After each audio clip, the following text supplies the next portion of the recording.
guys, welcome back to another episode of Chase the Unknown here today. It's our first time all together. How about that? I know, right? I know, right? It's I'm crazy. excited. It's We you know, basically just said like exactly the same thing. Great minds think alike. Yep. That's what it yeah, is. it's our first time doing a podcast all together, not on Zoom, which is awesome. We do not have a guest today. We figured we'd take this time to have a roundtable discussion just about our thoughts, just generally, and when it comes to new media and how the world is kind of just really changing when it comes to all these new social media platforms, such as Instagram and TikTok and all that. It's a wild world out there right now for new creators, and just kind of how the world is really evolving to a place where you can actually make money outside of the traditional 9-to-5 job, But Trinity, you said we were talking yesterday, and you mentioned that you had a really interesting story that happened to you. Do you want to share that? So I was at work the other day because, you have to live. And my coworker was asking me questions about, what I do and stuff. And I was telling him I was doing a project for a friend, which is an unpaid project. And he kept asking me why I was doing that. And he goes, when are you going to just give it up altogether and get a real job? Or pursue something real? Yeah. And I was taken aback, and I was actually kind of offended by it, because it's like, I don't care whether you agree with my decision or not, but you have to be at least civil about it. Like, you don't have to agree with me, and I know that he doesn't, but it's still like, you offended me by saying that, because in my head it is a real job, and it is fun to me. Yeah. And also, what business is it of his? Exactly. Whether or not you're pursuing something, Yeah. I feel like maybe, has he ever pursued anything, do you think? Pursued any passion of his? I don't know. I don't know, honestly. 'Cause people, they may not understand. Yeah. And a lot of people, as I was saying earlier, don't understand how long getting a career in a field like this, how long getting it set up takes. Yeah. Yeah. It does take a long time, and that's the thing is I don't know why he feels that way, but I know he's a very traditional person, very this is what you do, you don't even question it, things like that. And I question things. I want to know, like, why do you believe this, and what's the point of it? But to me it was really offensive to me that he would even do that. But it's like, what is your dream? Why did you not pursue it? Because the one thing I know that, a lot of people around here enjoy is hunting.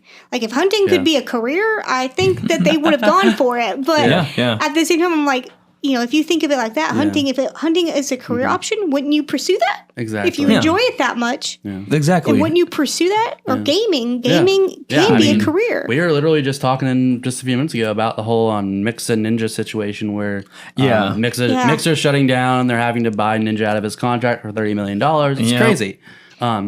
But if I was going to be devil's advocate for your situation, Trinity, with this guy, I think also just purely different to play the devil's advocate, it also could just come down to personality. I feel like a lot of people that aren't in the creative field, or I'm not going to say they don't have a creative bone in their body, but they don't.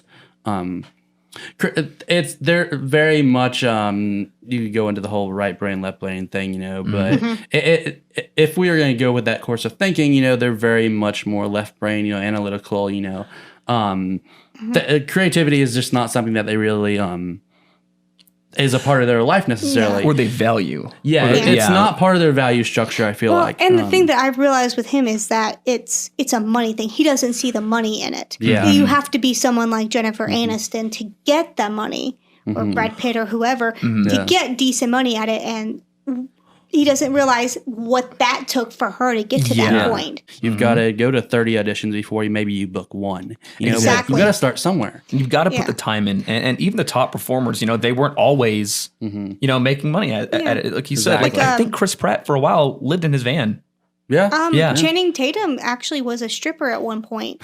He was the real Magic Mike. He really was. Really? That's why I he didn't got know that role. that. He was a stripper for a long time. Wow. And then he got the role of Magic Mike, was able to put his moves to good use. So That's probably why he got the role. With probably. experience. I don't know. But that was a crazy thing. I remember reading that story like a long time ago. And I guess that's how he supported himself in his early years I think of acting? so, yeah. Wow, okay. I mean, Honestly. hey, if you look at some of the listen, stuff, if you got the body for it, good job. I mean, hey, if you look at some of the stuff that even like, for example, Chris Evans was in before he got casted in Avengers, like it's some pretty like.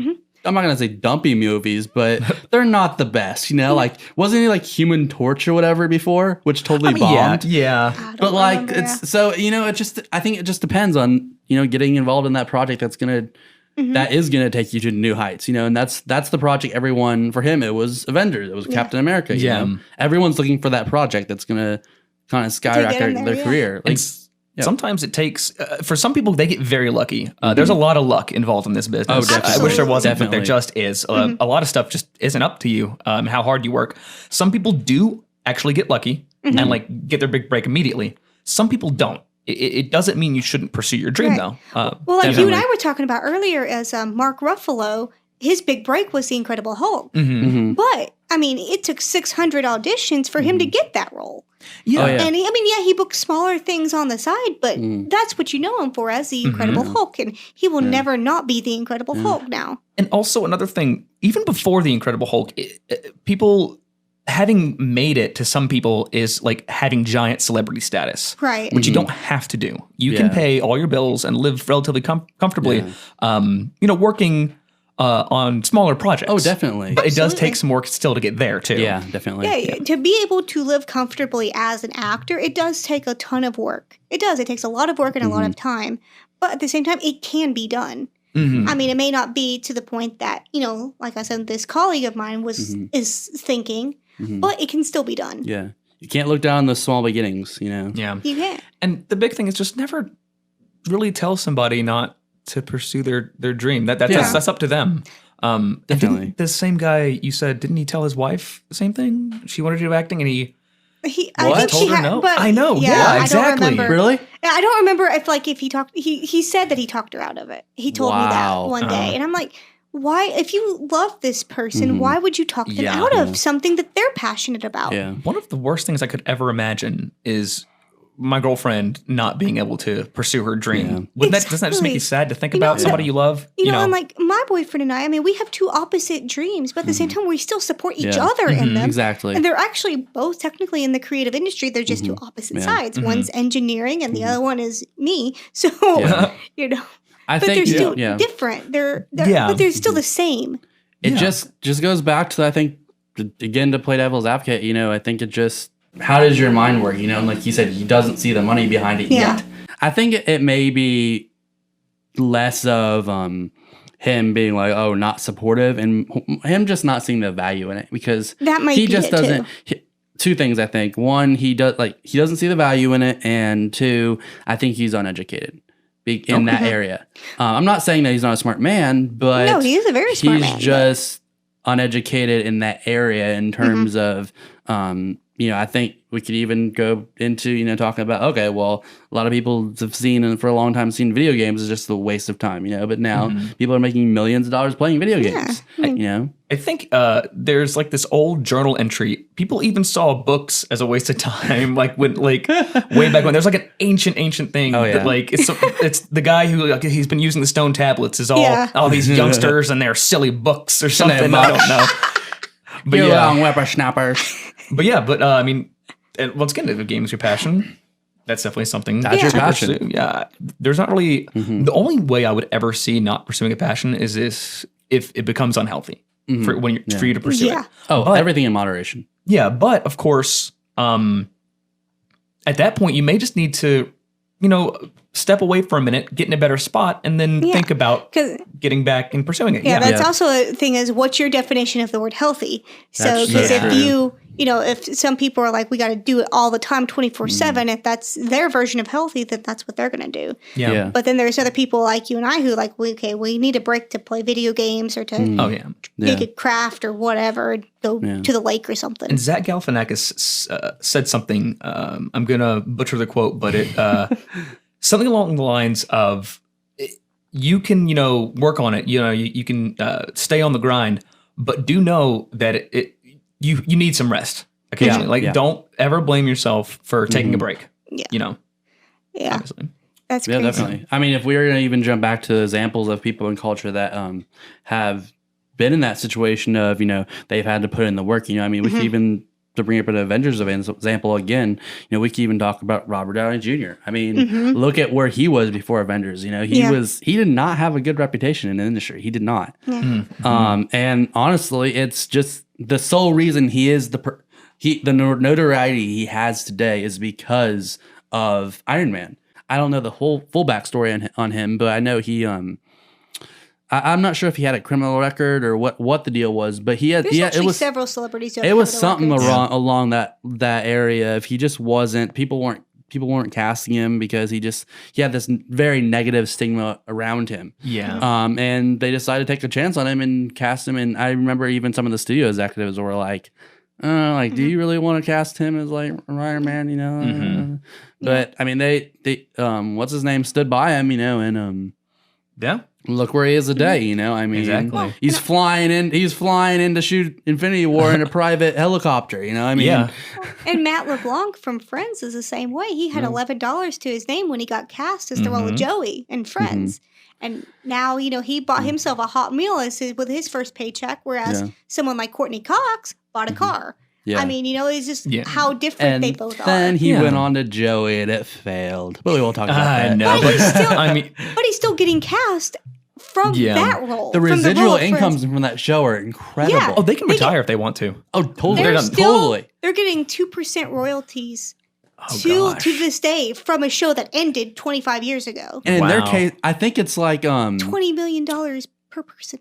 Yeah, a year. It's like that's $20 million a year. $20 million is at 2% off of the residual income. Yeah. It's insane. Gosh. Can someone just give me $20 million? Yeah, can I just for one time, just for 1 year, I would love. Yeah, I could make it last.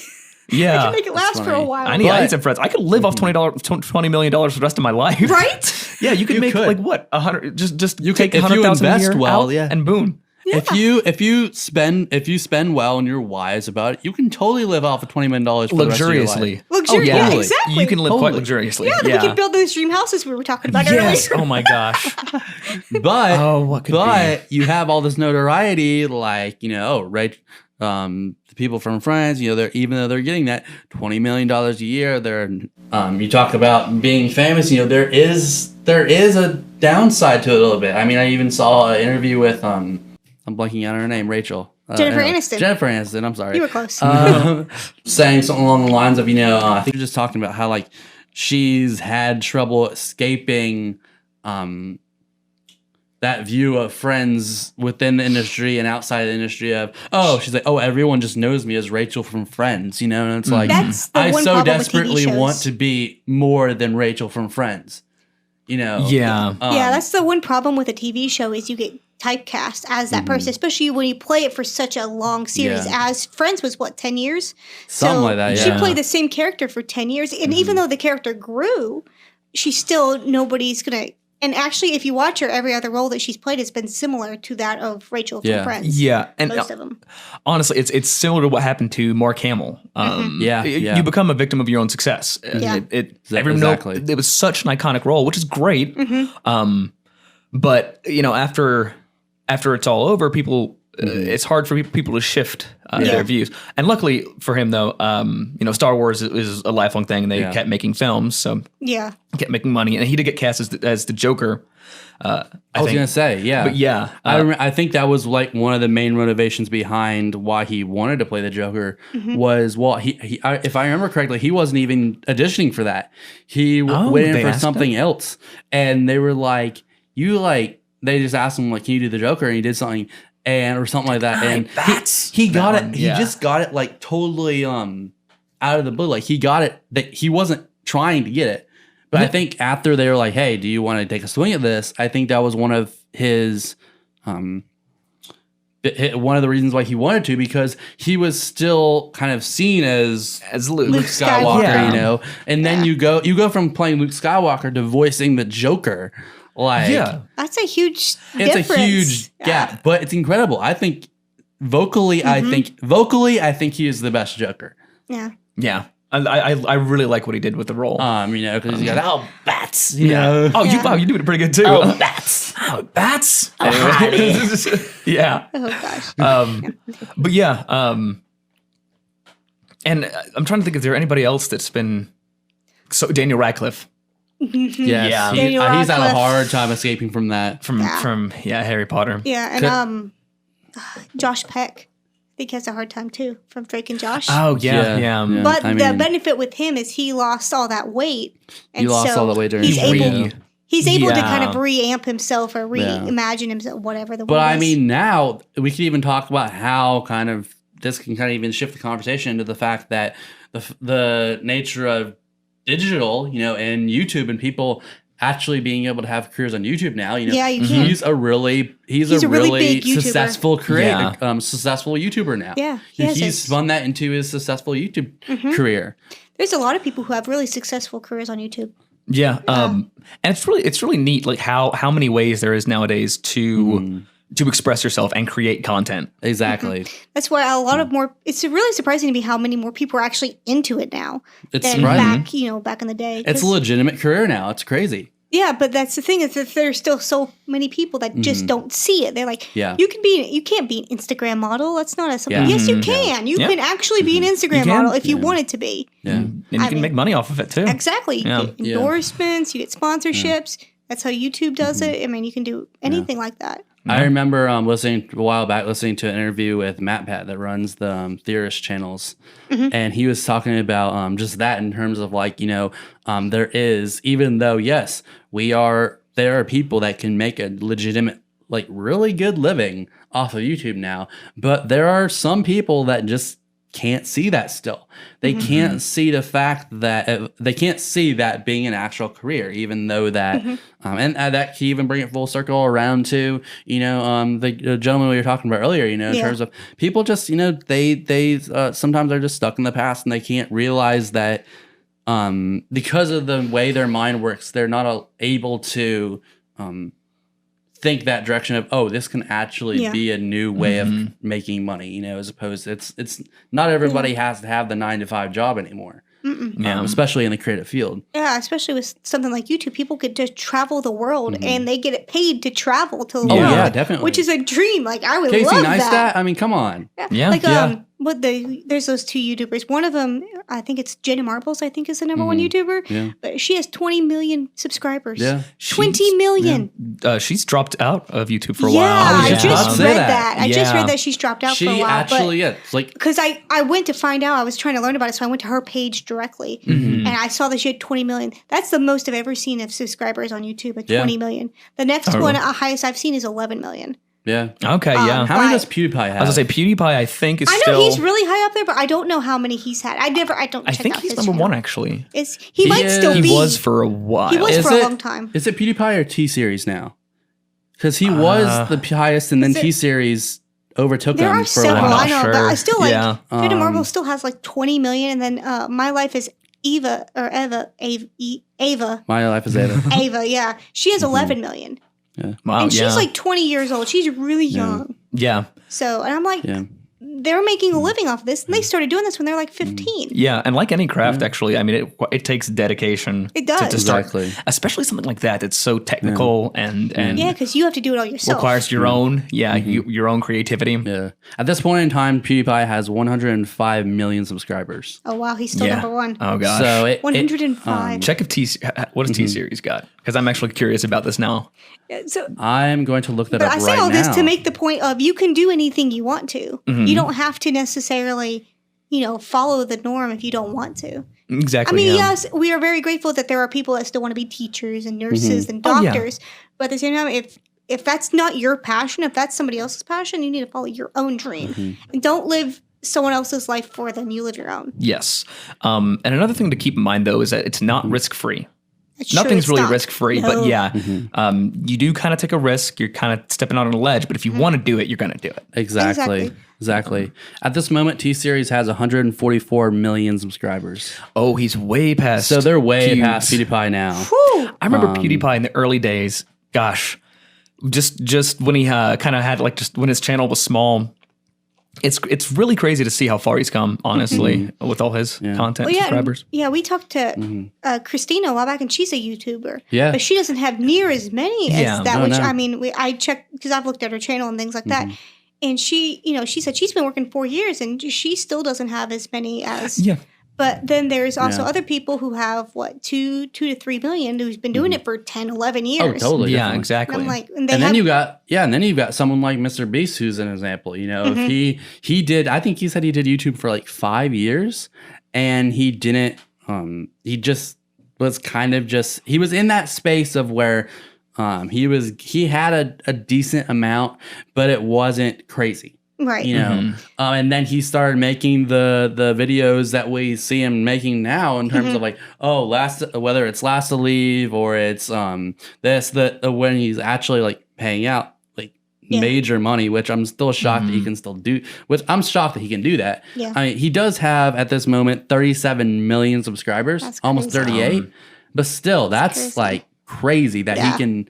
I mean, that dude's a smart businessman. You gotta be. You have to be very smart to even do that. But there's a business side to most creative fields, definitely that people seem to forget. Yeah, they don't think about it. They just see people like Chris Pratt, Jennifer Aniston. Hey, we can go be an actor and do what we want to do. And we can make money from that. But they don't think about you have to be sound. You have to have a camera. You have to do this. You have to have an editor. And you're the brand, so you have to market yourself. Yeah. That's the thing that people don't realize. You have to market yourself. Exactly. So I mean, I don't know if people like Mr. Beast or I don't know if people like Mr. Beast or PewDiePie or any of these other people that are really big creators on the platform have PR people and have that kind of stuff. But I don't think they do. I know they probably have advisories and stuff. They have people that they get help from that they get like advisors, but I don't think they have like a whole PR team as say for example like WWE, which is at number 6 on the list, most subscribed YouTube. Like they have an entire marketing department behind them because they're a company, as opposed to PewDiePie, which is number 2 on the list, that has it's just him, you know, like. Yeah, I think there's some people who do hire out because there's some YouTube channels I've watched where they actually hire other people to do their editing and this and that because they have enough money to do that themselves. Oh, totally. That's very common. Yeah, which is very common. So they do have that, but at the same time, PR teams, that's some do, some don't. It just depends on the if you've got person. over a certain amount of subscribers, you can totally afford to hire somebody. Well, people, like Sadie Robertson, she doesn't have near as many. I know she has a couple million, but I'm not sure how many she has. So she has her own team. But then, there's somebody like me, if I have a YouTube channel, I can't afford that. I don't have that. Yeah. I have 6 subscribers on my YouTube channel. Do you really think I can afford that? You have a whole 6 subscribers? A whole 6, I know, right? A whole 6? I have 2 on my gaming channel. Wow. But I haven't uploaded in years. So Sadie Robinson, I posted 1 video and I have 6. Sadie Robinson currently has 367,000 subscribers. 367,000. Wow. So that's not quite about a quarter of a million. So that's not bad, but it's not anywhere near the these benchmarks that we're that's a good community. Now. But it's still a good sized community, definitely. It's a good sized community, absolutely. Oh, I wish I could have 378 million 1,000 subscribers. I would like to hit 10. So what we were just talking about. It really goes back to when we were talking just a minute about, how do you define making it? You know, for you, making it could be 10 subscribers. Exactly. For Mr. Beast, it may be 100 million. Whatever. And the thing that we often forget is everybody's definition of success is different. So, for someone like me, my definition of success would be just to be able to make a living at it and be able to live comfortably doing what I want to do. That's all that I need in life. That's just success to me. I don't have to have, $20 million a year. Or anything like that. I just want to be comfortable and not have to worry about it. Exactly. That's all I care about. But then there's other people who think that being successful is being Brad Pitt, Jennifer Aniston, and Angelina Jolie. That's success to their mind. Which it's just top tier success, honestly, which not everybody needs. And I think the big thing also is enjoying it. Being happy with it, because that's a big one. If it's all about success for you in any creative field, in the beginning, it's going to be disappointing. Exactly. Because you're not going to be successful for a little while. Yeah. So. Yeah. You have to be happy. That's the thing. You have to be happy. It doesn't matter what you're doing. If you're being a doctor, and you could be the most successful doctor in the world, but if you ain't happy, it is not worth it. Yeah. At least in my head, it's not worth it. Exactly. Yeah. I mean, it could be to your parents, but it's not going to be to you if you're not. And we're talking about the business side. You know, you have to have a business mind as well to make that level. You know, the example that immediately comes to mind for me is Matthias. If you guys are familiar with him at all, he was on this show called Internet Icon 7 years ago as a creator. Basically, it was this I think it was Japanese company called Yum Yum F. I think it was Justin Lin was putting down the capital for it. He was really involved with the Fast and Furious franchise and all that, but he was a visionary, like we're talking about. In terms, he was saying that like YouTube is actually becoming a sustainable option for people, you know. And so he basically tried to start this, like, basically the American Idol of YouTube, basically. Anyway, long story short, Matthias was on there, and the reason I say that was on the second season. They only did 2 seasons, but the reason why I bring that up is that he's gone from being like this guy that had like a single channel, was just trying to make it on this show 6 years ago, to now actually owning his own studio. He calls High Five Studios in California, that he actually manages and runs like 5 or 6, 7 different channels, and he actually has like a full studio staff. He's got he's almost in a way created his own like MCN in a way. It's very interesting. And I mean, the dude drives a Tesla, for heaven's sake. Oh gosh. I mean, like, come on. Like, it's crazy. I know, right? Yeah. Tyler's always talking about Teslas because he wants to work on one. And when, in the engineering thing, he's like, he would love to like work there. And I'm like, so he's all into like looking it up. And I'm like, if I hear Tesla one more time. I wonder if it's more complicated or less complicated to work on. Idea. I don't know how it works. I don't. Yeah. I would love to get someone who knows more about like all that, like analytics and how the algorithm works. And I don't know about you guys, because that's always been really fascinating. A while back, I did a bunch of research in terms of like how the YouTube algorithm works and how it values watch time over viewers and subscribers counts, and how those metrics are really going down in terms of value. But it's very interesting. I would love to get someone on the podcast eventually about just talk about their thoughts in terms of how do you feel like the algorithm has affected the YouTube community? How does it work? And how does YouTube work under the hood? We can talk about new media all day. We should talk about TikTok. That's really blown up. I heard that you shouldn't download it though. Really? That it sends your data out to companies. I've heard that. That's just a rumor. They're data sharing with other companies. Interesting. But it's like I downloaded the app, but I've never posted a video or anything because honestly, I don't. Yeah. But then again, I know somebody who does, so I know several people. I've downloaded the app and posted the video. What it does for me, it's actually really easy to edit videos in there. So I'll do the video on TikTok. I've heard that. That's why I looked at it, but I haven't gotten around to like looking at it. And then post it to all my other social medias. And that's the way I use it. Do people make money off of TikTok? Is it like I think they're going in that direction. I don't think. I have no idea. I don't think it's an app. It's not a YouTube. It's not another YouTube. But from what I hear, it's going in that direction. That it's. From what I hear, it's slated to be like the next YouTube. But we'll see. I don't know. As the terms we talk about under the hood, I think that they are. Their user base has really grown. I think they're finally to the spot where they're now starting kind of to evolve the algorithm and evolve the technology to a place where people can actually make money make substantial money on TikTok. Because now you're seeing targeted ads on there and this and that, and you're starting to see more of the kind of the flagship notations for what you see on YouTube for viewing, for example, I know they're gonna be a new thing is they're gonna start rolling out business accounts on TikTok.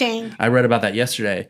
So that way businesses, if you own a business, you can have a TikTok and promote your stuff on TikTok, which I think honestly is smart. It is very smart, especially if it's the number one platform. Because there's some, it makes me nervous because there's some platforms that, disappear, like Vine or MySpace were social media platforms at one time, but they have since disappeared. Yeah. But at the same time, there were people who've transferred their stuff to YouTube, and now they're successful YouTube stars.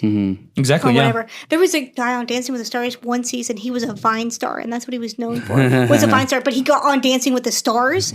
And he's like 15. How did you do that? It's really interesting what happens. I feel like that's similar to the Mark Hamill thing. You start doing one thing, and then something else takes you. You got to be adaptable. You have to be ready to change. Yeah, absolutely. Because there is I've seen people who are ready. Hang on. A good actor is really able to adapt and change, but then there's these people who are now creators, which YouTube, TikTok, whatever, that don't understand that you have to adapt to things, and they're trying to be the same. This one particular thing. They're just being themselves with that. It takes somebody with a following as well, definitely, because the first thing they're going to ask, when you come into the room, is what can you bring to this project? Yeah. If you can bring an established fan base, then boom, you're more likely to get it. Clean. So, Zach, apparently you can get paid on TikTok, according to this article. I'm finding online here. Addison Rae, who has 45 million subscribers or followers on TikTok, she spoke on David Dobrik's podcast, and said that she doesn't know exactly kind of. She says, while she doesn't reveal her own earnings, she replied that I'm aware of 90,000. That's from what I know is from someone who's been offered that. $90,000 is a wild amount of money, but David notes that it's not always just about one TikTok. That price will likely be for a series of videos. For example, she could get paid up to $45,000 per post. Wow. $45,000.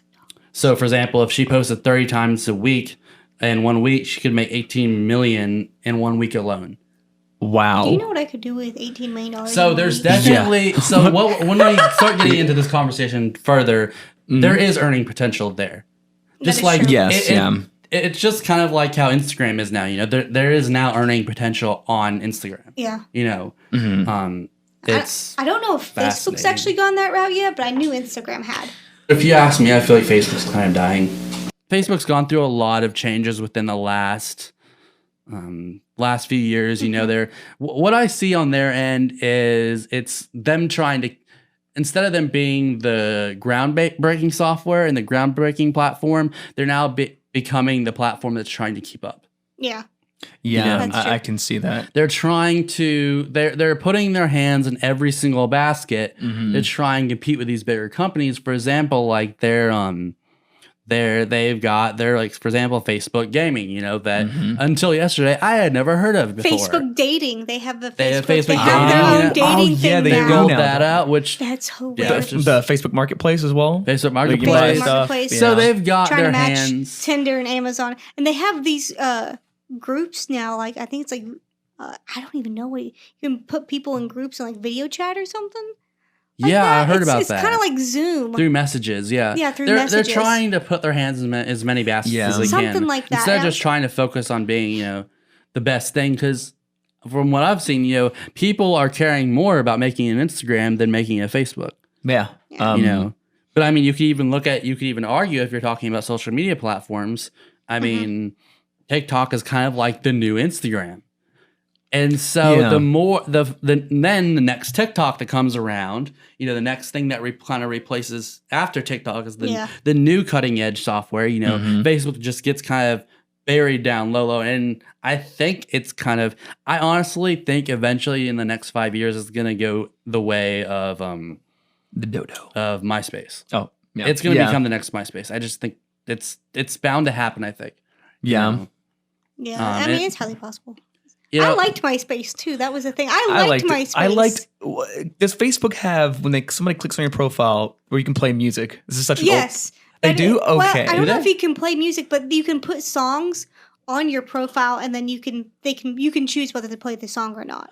Oh, okay. I know, like, I have it on mine. I have like Really? 1 or 2 songs on mine. You should be able to. That was the feature I wanted the most from MySpace, because you have kind of like your own theme song you can put up. So when people click on your profile, it plays. I like that you could change the profile. You could make it, because I was like 16 when I created a MySpace, so I had like this whole Tinkerbell like whole wallpaper. Yeah. It wasn't Paris? No, it was not. It was Tinkerbell, because my nickname was Tinkerbell through high school, so that was why. And I also like the fact you get to pick your top 3 friends. Yeah, that created some drama. Because everybody could see it. I liked the fact that I could pick them. I was like, I can just see my best friend. I can just see the middle school audience, the middle school yeah, they're like, the middle school fights that happened when Facebook was becoming a thing. And it was serious. If you took someone out of your top 3, something happened. Everybody was like, oh boy. Because I didn't have MySpace for very long, because I was one of the last people to get a social media, to start social media. But I had MySpace, and then I was one of the last ones to start a Facebook. It was Facebook official before Facebook official became a thing. Exactly. Yeah. Now it's Instagram official. Yeah. Yeah, I think it's Instagram official. Less and less people are actually putting their relationship status on Facebook and are just going like, oh, Instagram official, and like heart unlock thing, which is so cheesy if you ask me. But yeah, and you know what I think? I guess that's what the kids are doing nowadays. Really started moving things over from like Facebook stuff. Is that people aren't at their computers? Don't use their computers nearly as much for social media. Nowadays, it's all on your phone. So totally. Things like Instagram and Twitter that were very phone friendly kind of dominated the business and are dominating. Excuse me. Yeah. And To an extent, unless you decide to take it too far. For example, we can talk about Quibi. That's a new platform. Quibi, they tried to roll out Quibi to be the next TikTok, and it failed miserably because there wasn't a market for it, if you ask me. Because there's already one. I mean, yeah, it's. I thought it was like shows. Yeah, so basically it's for the phone. Yeah, so basically, it's a Netflix where you have content that's specifically shot for a phone, but you can't get it on a desktop. You cannot get it outside of a phone. And so therefore, but it's also a subscription service. And so we're just now this month coming up into this month we're kind of now it's going to start coming into past that 90-day free trial period where here in July we're going to actually start seeing, okay, what's their subscriber base drop off going to look like? How many people are actually going to pay for the service? Yeah. I mean, it was already kind of failing the fact that they didn't have a ton of people.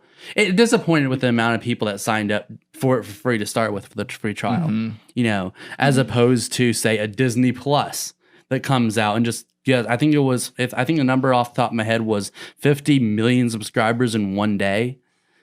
Wow. Disney Plus, that would make sense. I can see that because Disney has all the Marvel movies. They have all the Star Wars movies. That's an unfair argument. They have all the classic movies. I actually dropped Disney Plus. After the Mandalorian, I was like, oh my gosh, what have I done? Have I committed a cardinal sin? Okay, I actually don't have Disney Plus, but that's because I don't have the money to buy Disney Plus, first of all. Okay. But you gotta get it for that Hamilton. Yeah. Secondly, Tyler has it. And so I just kind of, when I go over there, I'll watch it over there. Like we watched Cars 2 last night. Anyway, but so it was really fun to be able to sit around the table and actually have a kind of legit conversation. Way more engaging. Exactly. Hopefully you guys liked it. We'll be back to you next Wednesday with an all-new edition of Chase the Unknown. I'm sure you guys will love it. We have another guest interview to share with you guys. If you haven't followed us on Instagram and Facebook yet, we're at Right Time Productions. Make sure you check us out there. Remember, do not let your dreams just be dreams. So until next Wednesday, don't forget to go chase your unknown. See you guys next week.